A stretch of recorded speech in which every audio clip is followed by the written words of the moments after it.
7-ի կոմերին կարծիքով կարի անում, կարի մեքենան դրած։ Ես ճարճառոցը լսեցի, բայց չպատկերացրի, որ ամբողջ պատալուկը փուլ կգա։ Ու մի անգամ շուռ եկա, փառք Աստծո, որ ինձ ոչ մի բան չի եղել, ոտքիս անգետ քարերը, բայց ոչինչ, փառք Աստծո։ Ինչի՞ց է փոխվել խոնավությունը։ Շենքը 80% խոնավություն ունի։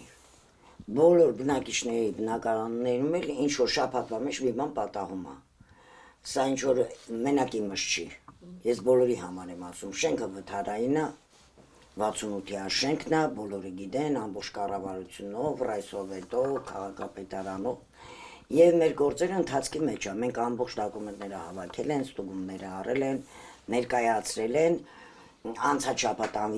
ժողով էր անում Անվինյանը եւ ասեց ինչ որ հաց տվեց, թե որ փուլում է Վարդաշենի շենքը, ասեցին, որ վերջի փուլում է հունվարին մենք ռեալ պատասխան կտանք։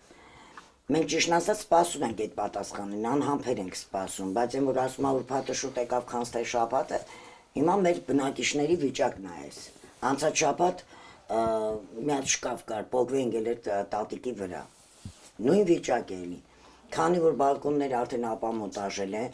մարդիկ հնարավորություն չունեն ոչ մաքուր օդի, ոչ մի բանի։ Հիմա արդեն բնակարաններն է գալիս փլուզումները։ Ինչ է առաջարկում քաղաքապետարանը, ինչ պետք է որոշել։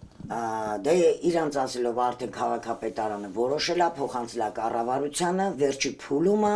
հունվարին մեզ ռեալ պատասխան կտան։ Բայց եթե շատ ձգձգեն, երևի մենք կընկնենք այդ դաշնամուրի գործարանի օրը։